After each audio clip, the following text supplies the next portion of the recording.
हरियाणा और जम्मू कश्मीर में चुनाव संपन्न हो चुके हैं।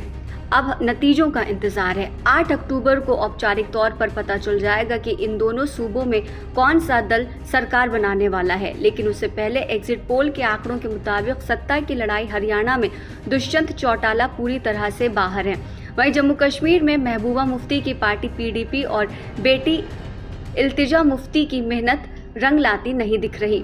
एग्जिट पोल के मुताबिक दुष्यंत चौटाला की पार्टी न्यूनतम 0 और अधिकतम 3 सीट जीत सकती है। अगर औसत आधार पर देखें तो आंकड़ा 1 या फिर 2 तक का बैठता है। वहीं जम्मू कश्मीर में PDP का औसतन आंकड़ा 5 से 8 तक दिखता नजर आ रहा है।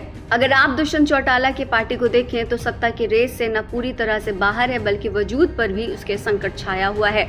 वहीं जम्मू कश्मीर में PDP की संभावना तभी जगती है जब त्रिशंकु विधानसभा बनने का आसार हो। लेकिन एग्जिट पोल के ज्यादातर आंकड़ों में NC गठबंधन सत्ता के बेहद करीब है। सवाल ये पैदा होता है कि दोनों दलों की हालत इतनी खराब क्यों हो गई? क्या ये दोनों दल जमीनी स्तर पर लोगों के मूड को समझने में नाकाम रहे या BJP की वजह से इनका मामला खराब हो गया? यहाँ पर सवाल ये पैदा होता है कि BJP को क्यों जिम्मेदार ठहराना चाहिए। तो इसके लिए अगर देखा जाए तो हरियाणा में दुष्यंत चौटाला चौधरी देवीलाल के खानदान से हैं, यानी परिवार की विरासत साथ साथ चलती रही है। लेकिन जब आपस में ही टकराव शुरू हुआ तो दुष्यंत चौटाला ने राजनीति की राह पर अलग चलना पसंद किया और जनता जननायक पार्टी गठित की। 2019 के चुनाव की किस्मत आजमाई, 10 सीटों पर जीत मिली। खास बात यह है कि लड़ाई BJP के खिलाफ थी। हालांकि जब हरियाणा विधानसभा चुनाव का नतीजा सामने आया तो किसी दल को बहुमत नहीं मिला। हालांकि BJP सबसे बड़ी पार्टी के तौर पर उभरी थी। सियासी गुणागणित के हिसाब से वो BJP के साथ हो चले। करीब 4.5 साल तक सरकार में बने रहे, लेकिन आम चुनाव 2024 से पहले उन्हें लगने लगा कि BJP उनके विचारों से मेल नहीं खाती। विचारों का मेल तो 2019 विधानसभा चुनाव से पहले ही नहीं था। दुष्यंत चौटाला ने भले ही वैचारिक विरोध और द्वंद्व का सहारा लेकर खुद को BJP से अलग कर लिया, लेकिन जनता के दिल और दिमाग में कहीं ये बात घर कर गई थी कि दुष्यंत चौटाला ने हरियाणा की जगह अपने हित को प्राथमिकता दी थी। वहीं दुष्यंत चौटाला के बाद अगर बात की जाए जम्मू कश्मीर में महबूबा मुफ्ती की पार्टी PDP की, इसके लिए 2014 के साल में चलना होगा। विधानसभा चुनाव के दौरान किसी भी दल को बहुमत हासिल नहीं हुआ था।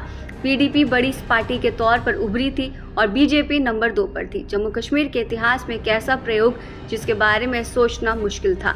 BJP की मदद से महबूबा मुफ्ती ने सरकार बनाई। वैचारिक धरातल पर इतनी असमानता के बावजूद सरकार का क्या हश्र हुआ सबको पता है और सरकार का पतन भी बुरी तरह हुआ। भारत के राजनीतिक इतिहास में इस पर आज भी चर्चा होती है। इन सब के बीच साल 2019 में जब केंद्र की BJP सरकार ने अनुच्छेद 370 और 35(1) को खत्म कर दिया तो बात बड़ी साफ थी कि PDP की तरफ से प्रतिरोध का स्तर बढ़ता और वो बढ़ा भी।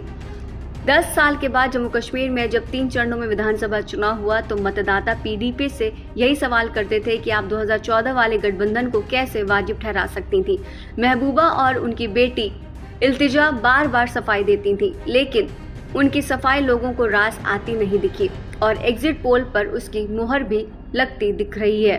हरियाणा में BJP का बहुत ज़्यादा असर नहीं दिख रहा है। अगर एग्जिट पोल को औपचारिक नतीजा माना जाए तो यहाँ की जनता ने BJP को बुरी तरह से नकार दिया है।